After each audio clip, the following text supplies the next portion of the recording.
Significant.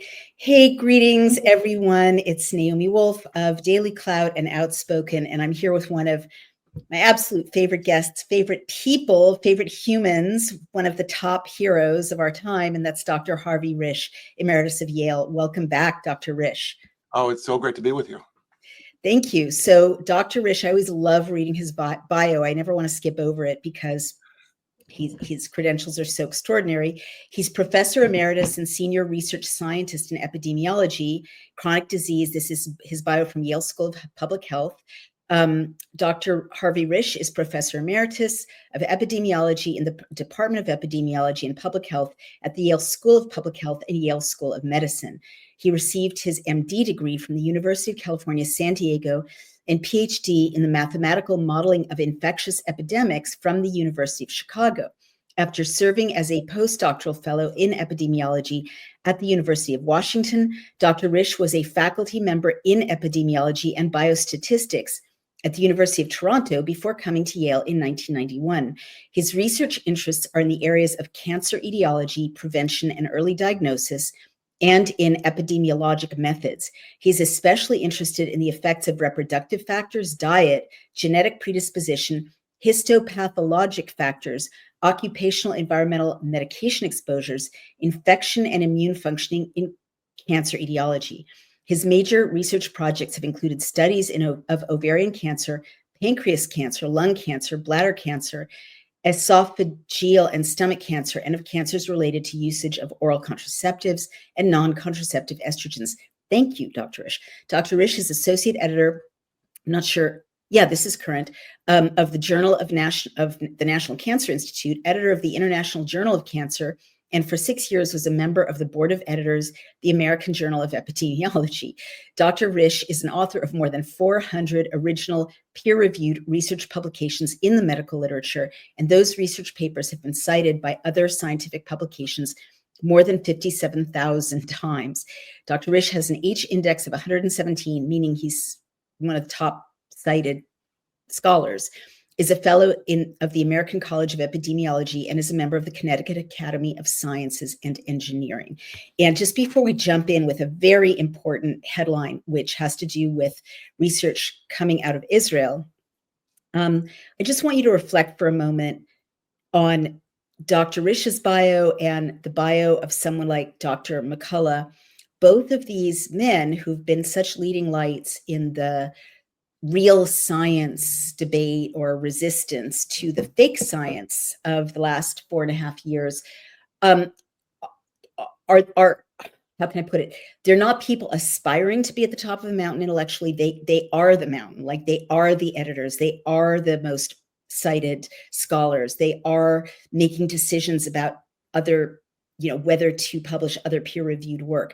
So, and a lot of the people who came forward with the fake science, right, are people who have like barely de minimis credentials. So I just want you to bear that in mind, as things all shake out. And it turns out that Dr. Risch was right all along. Dr. McCullough was right all along. Some of the other leading scholars who came out early and with integrity are proven abundantly right. And the lies are falling by the wayside. Next time, do your own research and listen to the people who have earned the trust and the scholarly integrity all the way throughout their careers. So now over to you, Dr. Risch. There's a very important study. I've been on vacation with my family, so I haven't absorbed it, but it's about a subject that is very close to my heart, many of our hearts, and that's pregnancy. What's going on out of Israel, please? Well, a study was recently published that looked at the health records of, I think, 1.4 million women delivering, being pregnant and delivering babies in the Maccabi health service in Israel, which is one of the largest of the 3 HMOs there. Mm-hmm. And it's an interesting study. And before I get to that, I would just say that, knowledge and science evolves one funeral at a time. People cling to their beliefs rather than admit that their theories were inadequate and update them for new knowledge, new evidence, and so on. It's a human frailty. It happens in science, unfortunately. And, we try to be right, but you can't always be right, and we do our best, the best we can. Anyway, back to the Israeli study. So what they found is that for women who were vaccinated with the COVID vaccine, largely the Pfizer vaccine, the same one that we used here, between 8 and I think 17 weeks of pregnancy. So before 8 weeks of pregnancy, it's hard to know that people are pregnant. It's hard to be sure you have everybody, but by 8 weeks, you pretty much have everybody in the HMO. So they knew who everybody was. So between 8 and 17 weeks, they had women vaccinated with COVID versus women vaccinated for flu versus women not vaccinated. And what they found is that women vaccinated for COVID had an increased relative risk of fetal loss that was approximately 13 per 100 instead of the background rate that they measured in the flu vaccinated women of 9 per 100. So this is something. It was certainly a significant result. But like in most of the public health issues of the pandemic, the question is then, yes, we have a potential causal relationship, but what do we make of it? Mhm. And this goes back to something that I've harped on for quite a long time now, which is my bridge analogy. Mhm. That, that engineer designs a bridge over a river, and he does a great engineering design and construction and calculates that it's 99.999% safe. And they open the bridge, and pretty soon 100,000 people are driving across the bridge each direction every day. Mhm. And at that level of safety, one car is plunging into the river and the people are getting killed. Day in, day out, somebody gets killed in this bridge. Right. And so the people call it the deadly bridge. And the engineer says, well, wait a minute, I calculated it, it's so reliable and safe. How could this be? So we went and started talking to the people driving across the bridge and asked them, well, if you had to go to the post office on the other side, would you go? And they said, sure, it's 99.999% safe. But then why do you call it the deadly bridge? And they said, well, because somebody's dying on it every day, and we don't expect that to happen from bridges. Right. So the answer to this puzzle is that when you amplify relationships into large numbers, you get non-zero untoward events, adverse events. Mm. And so you have to balance the actual calculation of the safety versus the efficacy. And that has not adequately been done. Can you just pause right there, Dr. Risch? Literally, no one over the last 4.5 years has said that in those words to me or in any public conversation that I've followed. And that's so unbelievably important. If it's just 100 people you're vaccinating, the risk is infinitesimal if it's under 1%. But you're so right. Something could be claimed, and we know that the claims are false, but to be 99.9% safe. And if you're vaccinating 2 billion people, hundreds, if not thousands of people are going to drop dead. That's basically what you're saying, right? That's right. If you vaccinate 330 million people, you're going to have tens of thousands with very serious or fatal adverse events from that. And so in order to know whether your society considers that still worthwhile, you have to look at what happens if you don't vaccinate those 330 million people, or you carry this out in subgroups, people at high risk or elderly people or so on, to know what is the alternative risk and how are you going to manage it. People would rationally choose to take a lower risk if they could. Right. And so you have to know what the actual risks are in both directions. Well, we never really did that adequately. No. Good God. What you just said is such, it's not rocket science, as they say. Like, none of the public health commentators I can think of said, okay, this is very, very safe, even if they're going to make that argument, but we're proposing to, vaccinate every single person in the world. That's inevitably going to have, as you put it, a non-zero negative outcome, to whatever proportion. Maybe not vaccinate every single person in the world. This is a dumb question, I know, but why is such an obvious addition to the discourse not part of the discourse? Well, because you might find that there's more deaths from or more serious adverse events from the vaccinated side than in the unvaccinated but at risk of COVID side. Right. Which is what we, what the Pfizer papers show and what many subsequent studies are showing. And so now this huge Israeli study, you said how many people are in it? 1.4 million? I think there were 1.4 million. And so getting back to why I brought up this comparison risks issue, Mhm. is that you have to ask whether that additional risk of 4 or so per 100 births is worth a risk to take compared to having gotten COVID in the same time frame. I don't know the answer to that because I don't know what the risks of getting COVID in the same time frame would have done population-wise. Well, I do know the answer to that because Pfizer, in its own documents, concluded that the vaccines didn't stop COVID, that they failed to stop COVID. And the third most common side effect in the Pfizer papers is COVID. So there's no evidence that they work at all to stop COVID. So Well, that's but I think this is more subtle, that in the first 6 months of the vaccine rollout, the vaccines did work, in my opinion, to stop COVID infection and transmission. However, that began failing about midway through 2021. It was down to maybe 65% effective by fall of 2021. Sometime in 2022, it became zero effective and has been zero or negatively effective since that time point. So you're right in thinking of, in the more modern period, so to speak, that the vaccines have not prevented COVID. But in the original 6 months, there was some substantial evidence that it was reducing infection. I mean, I'll have to look at that. I'll take your word for it. But hey, everyone, it's Naomi Wolf of DailyClout.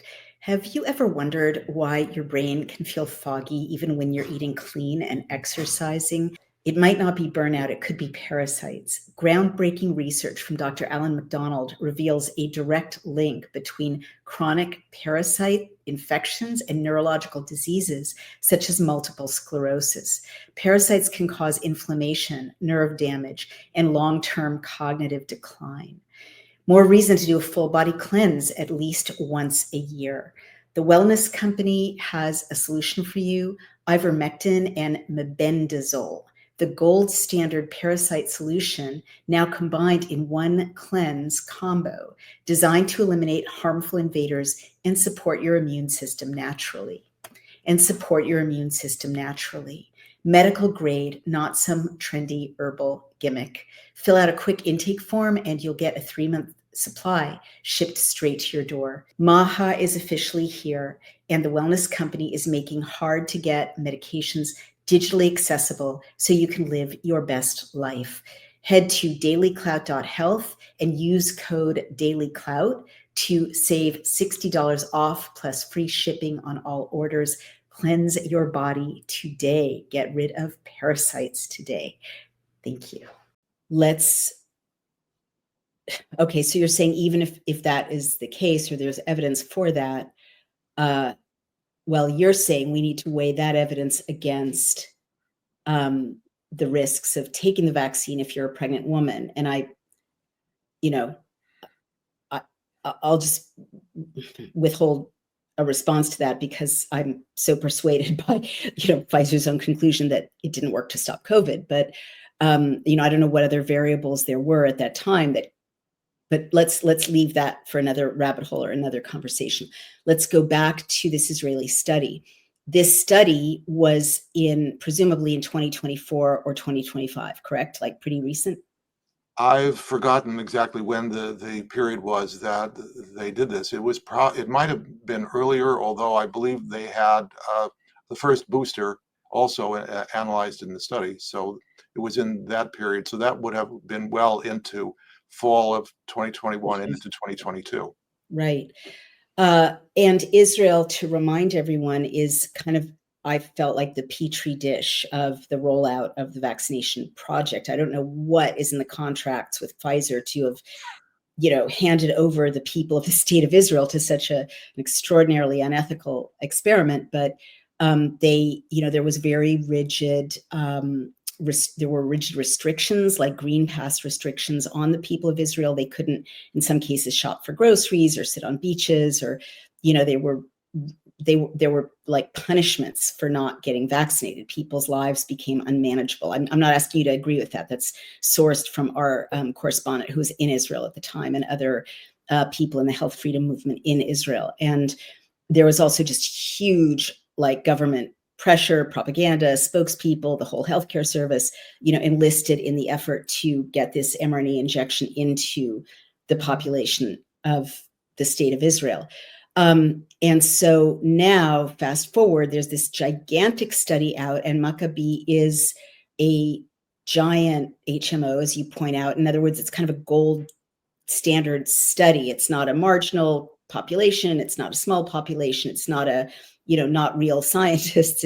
It's something we have to take very, very seriously. And they're finding 4 miscarriages out of 100. I didn't quite. No, they're finding 30% rise over the non-vaccinated cohort. Is that correct? Right. So I have 2 points in this. The first is, I'm happy that 84 out of 100 births of women who got vaccinated in that period succeeded. That you have to at least look at the positives for your society. And don't forget, this is only women who got vaccinated in that time frame. Women who got vaccinated later, or who had been vaccinated before pregnancy, this doesn't speak to. We don't know what those relationships are. There's probably something in the vaccinated before pregnancy. I don't know anything about vaccinated later in pregnancy. I think in this study they have those data and didn't show an excess. So my concern is the fear that was pressed upon all of these societies, telling the government leaders by nefarious individuals, saying millions and millions of people are going to die unless you force this on your population, unless everybody gets vaccinated. And that's what they kept doing, in my opinion. And that fear mongering, it's not just us plebes who got fear mongered through the standard media. It's the governments themselves got fear mongered. That's true. You're right. Now let's go back to the numbers if we can, because I'm pretty upset processing what you're saying. So 13 out of 100 miscarriages after the first 8 weeks, right? So those are real miscarriages in the sense that the majority of miscarriages naturally do occur in the first trimester.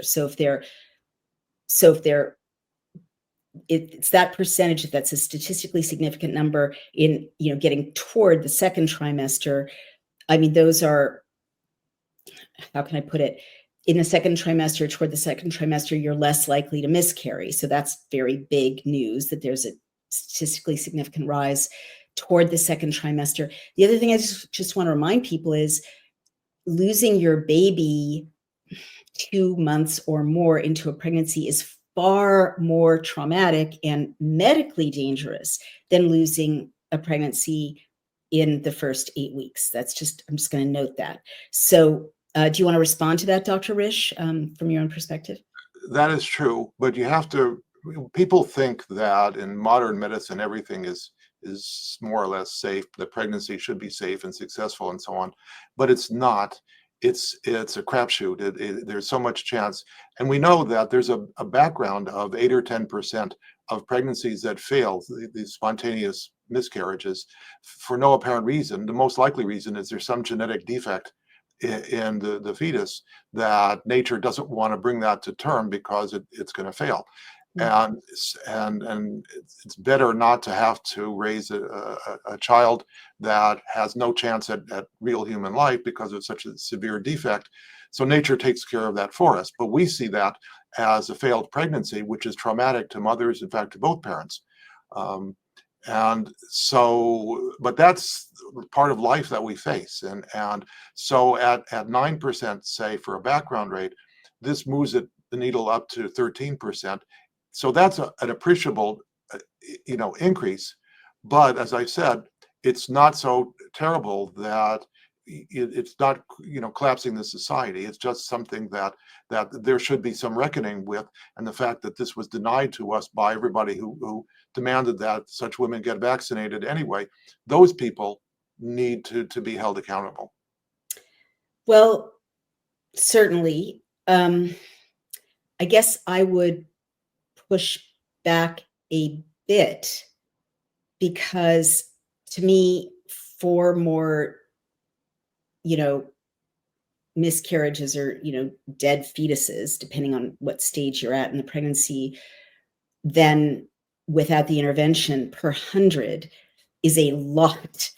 And then you scale that up, Israel's a tiny country, the size of Rhode Island. You scale that up to, 1 million people. That's going to be, I can't do the math in my head, but that's going to be like thousands of dead babies that would not otherwise be dead. And the other thing that worries me, and you're the epidemiologist, but this is the first generation, right? And we don't know for sure, given the way lipid nanoparticles degrade the whole reproductive system of men and women in different ways, males and females in different ways. We don't know that those daughters of those vaccinated women will themselves be able to get pregnant and carry a baby to term and have healthy babies. And we are seeing birth rates collapsing around the world. So over time, if you've got 84, if you've got 100 pregnant women and only 84 of them give birth successfully,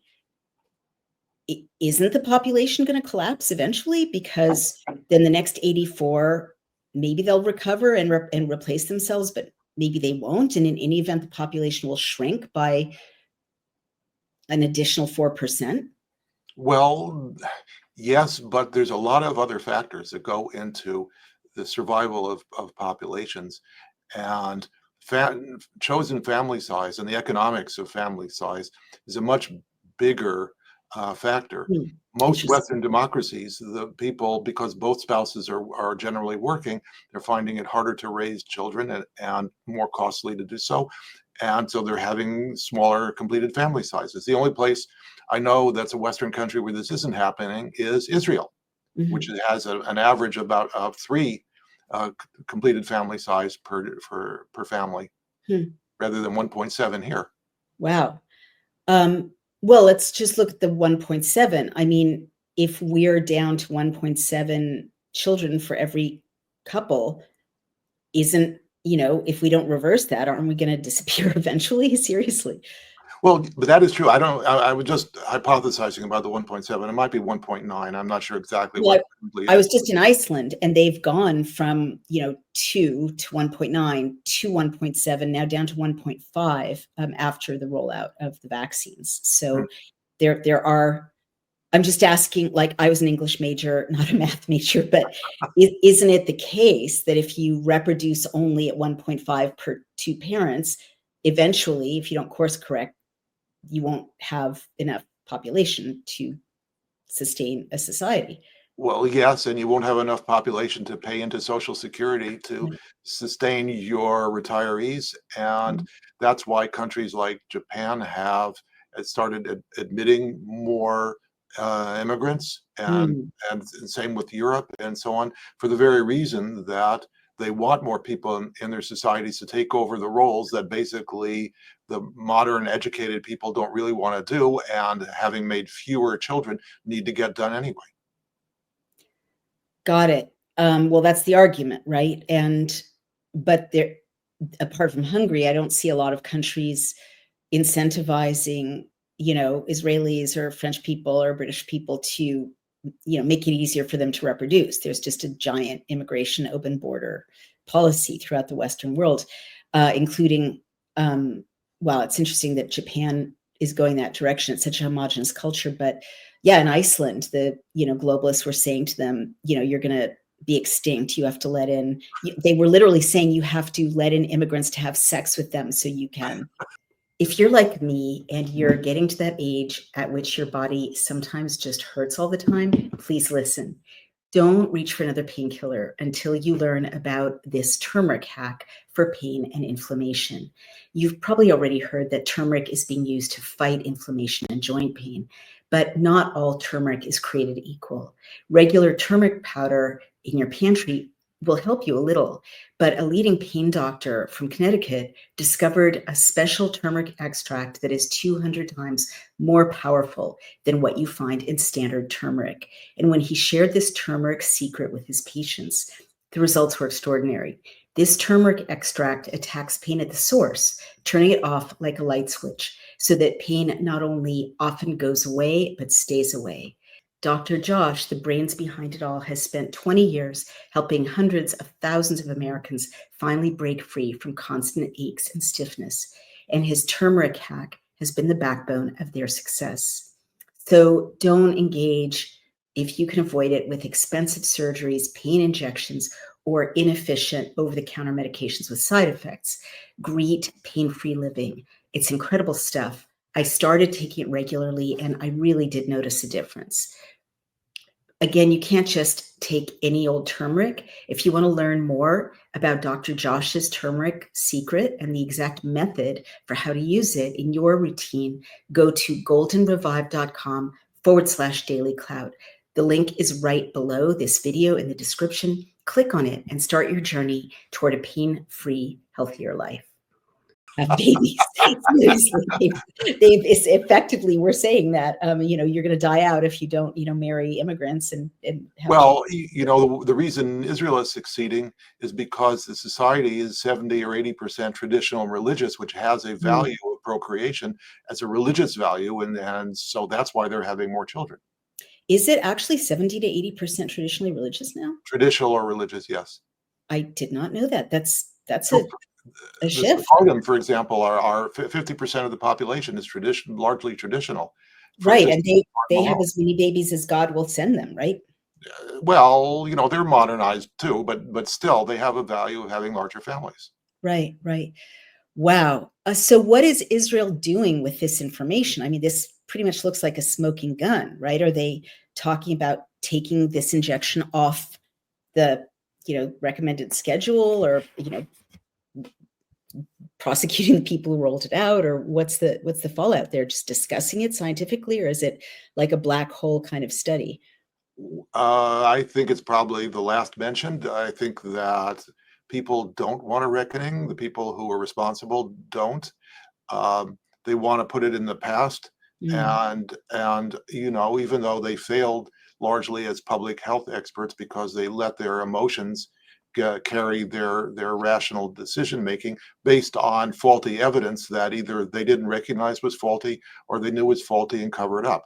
So I think people want to do good, but I think that the people in charge were out of their depth basically in this crisis. That was the problem.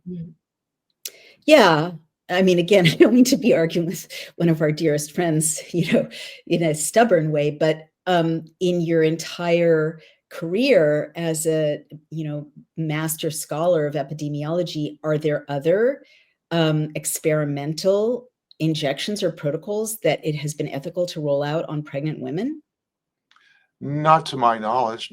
In general, pregnant women are treated as the pinnacle of safety. The absolute strictest safety considerations apply.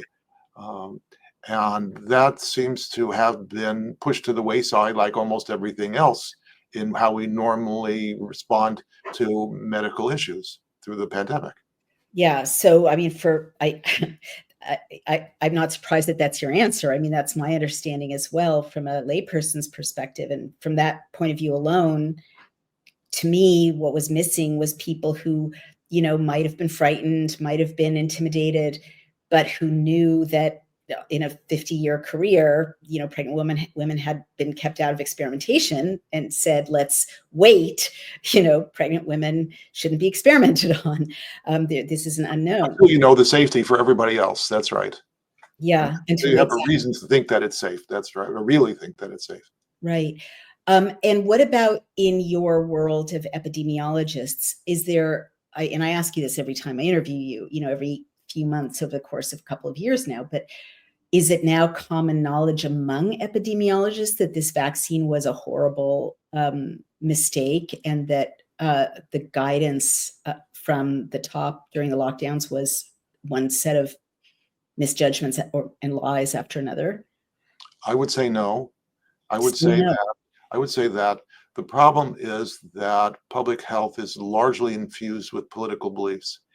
And once politics enters into anything, science or anything else, it destroys the anything else. It just becomes politics. Right. And I've seen in my career in the last decade or so, lots of people getting MPH degrees, Masters in Public Health degrees, because of feelings of wanting to do good for society in political terms. So what this is saying is they're using public health as a tool by defining, medicalizing political problems, poverty, overcrowding, and other things that are social ills Mm. defined as medical ills, and therefore can apply public health approaches to dealing with them, even when those public health approaches are really just masked politics by another name. That's a very profound thing to observe. And I'm sure you're right, because that's how, that was the technique from 2021 to 2023, basically put public health officials in charge of every aspect of human interaction and call it a health problem if people go to worship or go to work or, go to school. Do you think that push, it's so sneaky, right? Because you can healthify any issue, as you point out, right? You can medicalize any issue.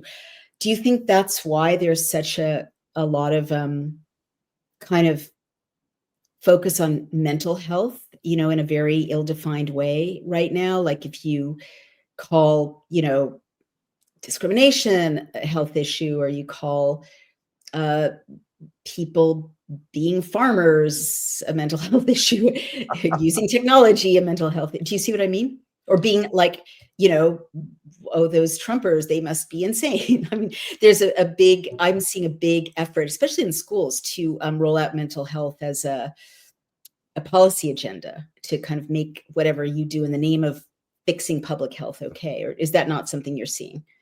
Well, I think you're right. And I think that the reason that this has some efficacy is because of plausibility, that people are basically gullible enough to think that all this plausibility argumentation for why they're doing all this is a valid justification. Well, plausibility is not scientific evidence.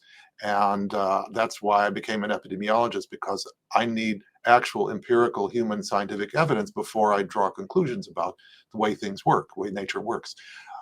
But we haven't had a lot of that. And especially in the mental health range, it's very difficult to have empirical evidence. And we have all these factors that impinge on behaviors, between the lockdowns and the screen devices and exposures and so on, that has changed people's human interactions, that does have mental health consequences, potential mental health consequences, that, and not generally for the better. So we do have to deal with that, but we don't want to over deal with that.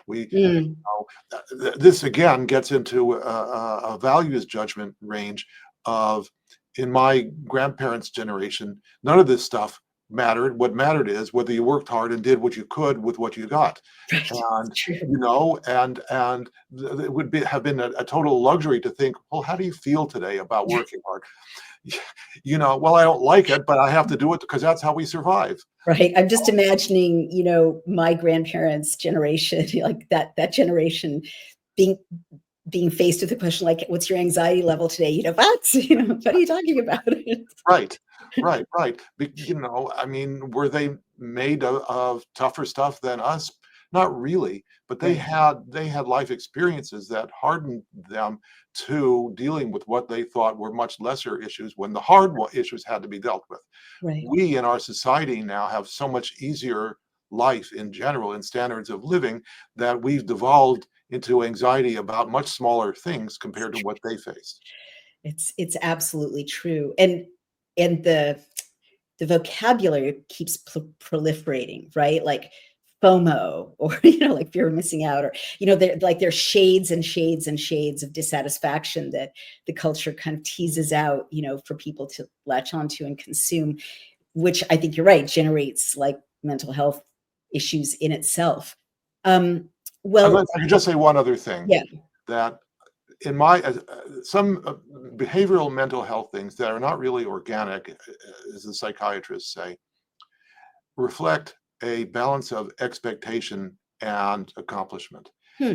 And if you have a greater expectation than what you accomplish, it leads to negative feelings because you feel inadequate.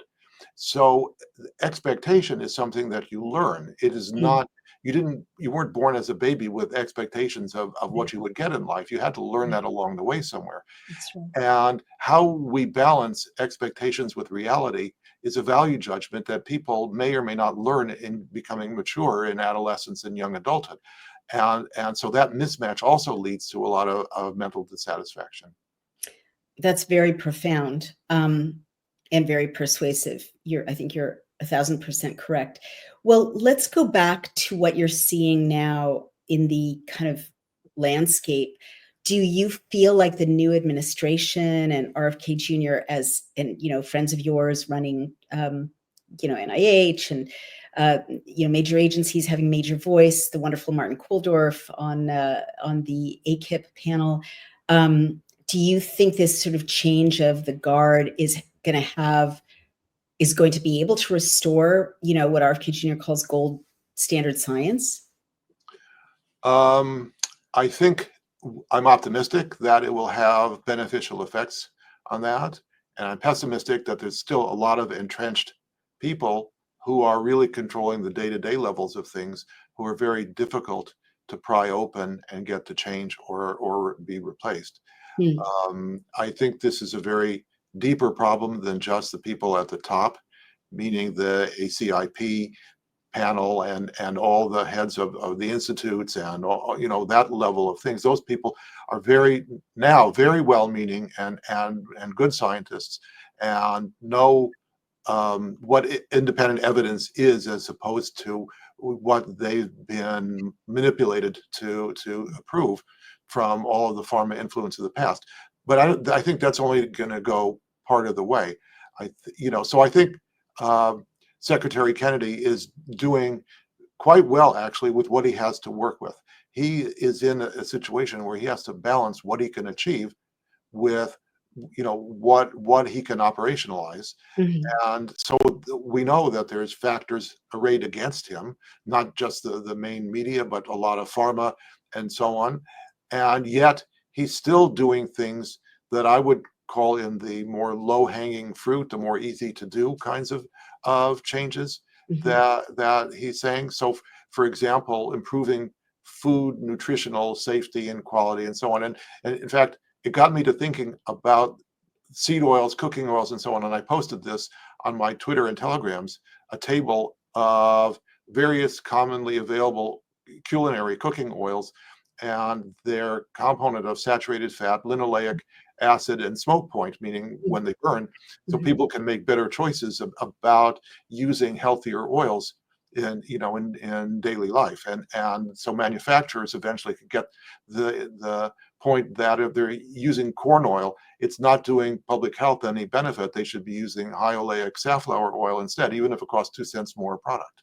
Do you have a role with the administration currently? You have to stay healthy and well at times like this. You know that I often have suffered from mobility issues, and now I don't. Part of my lifestyle is Native Path collagen. So Native Path's collagen formula is made with ingredients that are scientifically developed to increase bone mineral density, support tissue recovery, reduce wrinkles, enhance hair thickness, and strengthen nails. Who wouldn't want more collagen with all of these benefits?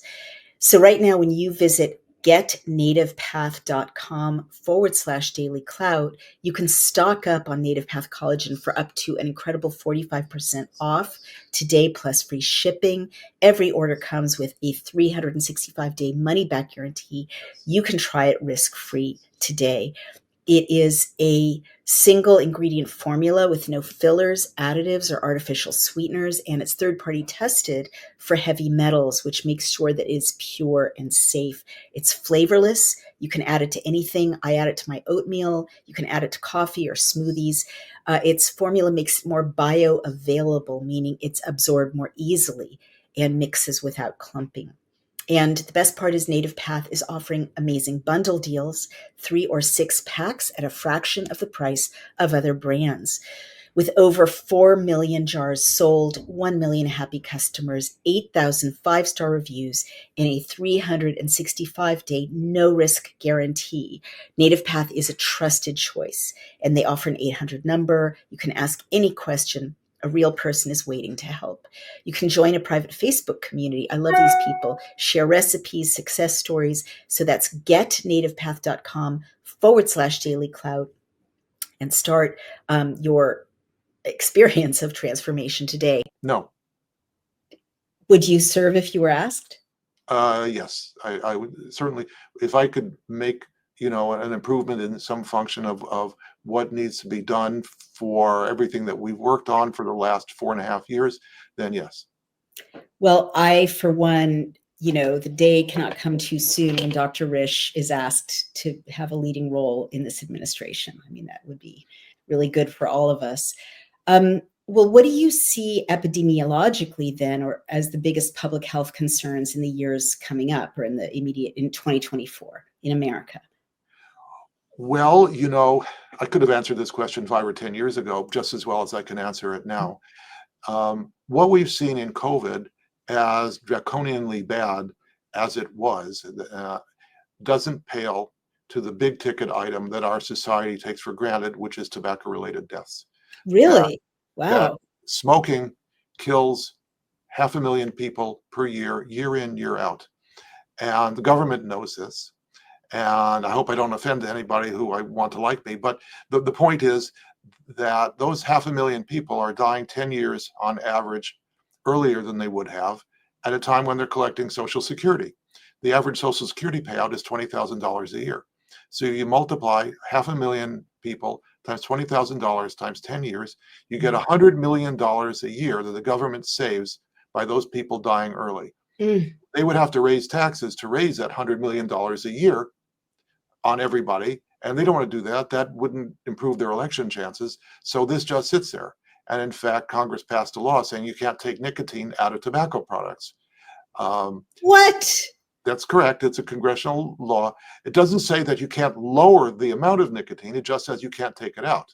So the contrarian that I am, and the gigantic public health problem that I see, says, okay, every 2 years, cut the amount of nicotine in half. Right. Smart. Right. Smart. Yeah. Right. And that's how you have to phase it out. That still complies with the congressional mandate. Okay, there's ways that you can work through all of this stuff, and that's how you have to approach some of these kinds of problems. Our society is so inured to this issue that nobody thinks about it. That's why I think you were surprised when I brought it up, because it isn't COVID. Right. Firearms deaths and injuries, traffic vehicles, the fentanyl deaths, are all big things, but they're less than the tobacco problem. They affect younger people, so we see those more acutely because there's more years of life lost when you kill younger people than when you kill older people. But still, on the raw numbers, it's pretty brutal. 500,000 lives lost per year. Still, that's so interesting you bring this up, because I feel like smoking has so faded from public consciousness. You're right. As an immediate giant threat. Are smoking related deaths the largest kind of cohort of deaths that are preventable through lifestyle changes? Probably yes. We don't have as good an estimate. Certainly, obesity, what we call in medicine the metabolic syndrome, is a cause of chronic disease that also increases mortality. Smoking does part of that, by the way, cardiovascular disease. It isn't just lung cancer. Cardiovascular disease is a bigger problem from smoking than lung cancer. Wow. But these chronic illnesses that Secretary Kennedy wants to prevent have preventable methods that can be applied, prevention methods that can be applied, but the society has to take on those values and work towards that as a goal. This is not something that you can just say, we're going to have a law now saying, that cigarettes have half the amount of nicotine in them. That will help, but it takes time and repeated actions, and the society has to get used to it, which it can. Right. I mean, a libertarian would say, it's ridiculous to not allow a manufacturer to remove all the nicotine if there's a market for nicotineless tobaccos, but also it would be too interventionist to kind of force cigarettes to have less nicotine.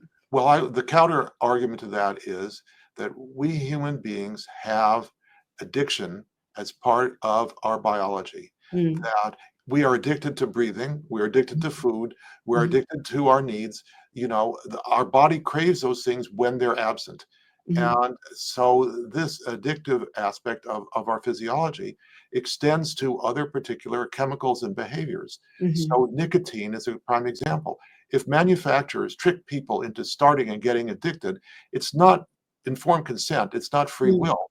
And so the libertarian approach of everybody's got free will to choose or not mm. doesn't work when people are being tricked by the manufacturers or by society in general. So that's kind of where I draw the ethical line in this. And there needs to be some kind of evaluation of how far libertarian wise we can go and Right. still have real informed consent for people not starting these addictive behaviors. That's really interesting. I mean, I guess you're making a good case. It would be very interesting to see what libertarians would say if there was a, law proposed to take nicotine levels in cigarettes forcibly down. And I assume the only reason that hasn't happened is lobbying pressure from the nicotine industry, right? That's probably Yeah. true. Yeah. Wow. Interesting. I mean, but there's so many addictive things. By the same token, would you mandate? I mean, we're getting into kind of late night at the dorm discussions, but would you be on board with, laws making the internet less addictive, or banning pornography because it's addictive, or, gambling? All these things activate the same dopamine circuits in the brain, right? They can be addictive. Well, so what I see as the first step of this, as far as I'm comfortable with, is the so-called free trial method that Hmm. that nobody's offering the first $50 of your chips in the slot machine for free or something like that. Mhm. That people have, for some of these behaviors, you have to make an active choice to go and do it. And I it's mean, you not should like you're see, addicted first. you don't have like, you get to know a 13-year-old boy. I mean, there's so much like come to the porn site, pop-ups being directed at kids, but that's, there is a free trial model for porn, like, games and activities, but please go ahead. Well, I think you're right. I mean, the Supreme Court ruled on that once upon a time, as to how much it's acceptable to have that in public availability and who has that public availability and Right. so on. And, just saying, I agree, I'm over age 18 when you click on such a site, when anybody could do that, whether they're 18 or not, Mm. is certainly not an adequate method for preventing that exposure. But you're saying what that you'd be on board with laws making addictive substances unavailable via the come get addicted model, right? I think that you have to make this into the truly informed consent range of choices Mhm. that people, when they propose to start doing something, have to know they may not be able to stop, and that Mm. it may have negative and substantially negative effects on their health and well-being and mental status and all sorts of things. Well, that's fair and very reasonable, but I'm thinking of the bottle of wine in my fridge, which, alcoholism, I'm sure from an epidemiological perspective, it's in the top 10, right? It's got to be for deaths of the population. But there's no warning label on it that says this is addictive. You might, some people can't stop drinking. Well, I'm not sure that warning labels is enough. The state of California says that in addition to motor vehicle accidents, you shouldn't drive a car, and it might be addictive. They haven't put that might be addictive on the warning label, but I don't think it would change much if they did. Mhm. Well, I didn't know you were that's an interestingly interventionist perspective. I'll have to think about that, because from my point of view, to be just completely honest, my feeling is right now, after everything we've been through from the public health establishment and from our elected officials, I don't want them having any say on what I put in my body, what I buy in the marketplace, like almost none, unless it's actively unsafe, and I can't possibly make a grown-up judgment about it. Well, the FDA does this all the time. I mean, all the tens of thousands of things that it approves every year that it thinks are safe and so on. They're Mm, making that judgment for us. that's And, true. so there's some line somewhere in this whole range of where you would probably be comfortable, but it might be way to one side, but there is a line somewhere. Yeah, but I don't trust the FDA now either. Like I don't because the FDA said the Pfizer injection was perfectly safe, and there's 450,000 documents in their custody that they were supposed to have read showing that it was deadly and was going to kill your baby. And Well, you know, FDA approves something like 10,000 new drugs, devices, vaccines every year, and it unapproves about 300. It gathers enough evidence to say that 300 things that it had previously approved are no longer safe. that seems like kind of a broken system, doesn't it, Dr. Risch?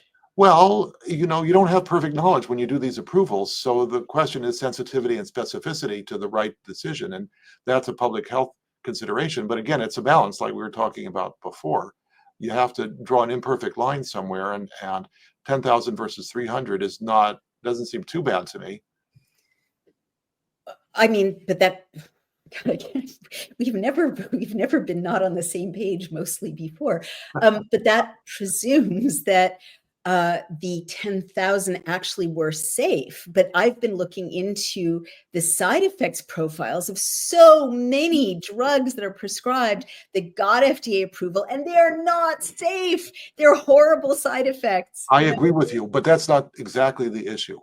Okay. You're thinking of it in terms of vaccines, which are given to almost entirely healthy populations. Other drugs, Other drugs, statins, other drugs. chemotherapy, Well, like hang on a second. Other mammograms. I'm sorry. other drugs, mammograms also something that has to be done to basically healthy population, whereas drugs that are given for cancer treatment or serious chronic illnesses, the person has very significant risks that they might die. And so they're going to tolerate a drug where if they have a 30% chance of dying from their disease, they're going to tolerate a drug that has a 10% chance of killing them. If it has a 50% chance of helping them.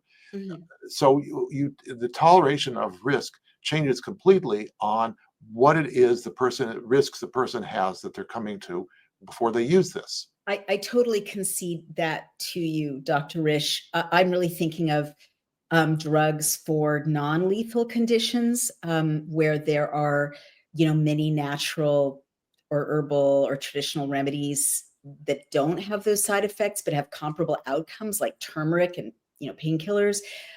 Just like I had an eye infection, or I thought it was an eye infection, it wasn't, but I would, if I'd gone to a doctor, I would have been given an antibiotic, and it has one side effect of blindness.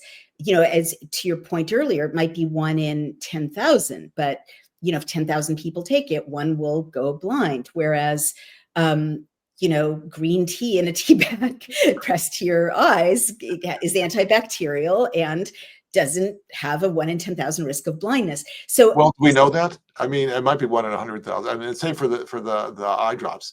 Like I said, this is quantitation 101, and we don't right. have the data necessarily to do that. Well, right. But that's another thing that I found looking into these herbal remedies, that it does upset me that there are so many early preliminary studies that show incredible, positive benefits, like hibiscus, Jamaican hibiscus drops blood pressure levels dramatically as opposed to blood pressure medication in 2 weeks. And then the studies don't proceed. They get aborted because no one wants to fund studies of something cheap that you can't patent that show promise that could get rid of the, multi hundreds of millions of dollars, blood pressure medication. So this is where an uncorrupted government comes in. That Okay. if there's no profit motive for these products, then the government has to step in and say, this has got a viable chance of being beneficial, then we will supply the funding to do those studies. Wouldn't that be wonderful? Well, let's hope that with our friends sitting at the heads of these agencies, that kind of science will unfold. Last question, because my headline talked about blood cancers, and that's not something that turned out to be at the top of the headlines this week that we needed to discuss. Is there something new or additional that you're seeing in your cancer studies, that you want to call attention to, that's emerging? I know the last time we spoke, you were seeing new developments in cancer, and you thought they might be linked to the rollout of the vaccines. So the cancer issue is complicated because cancers take time to grow.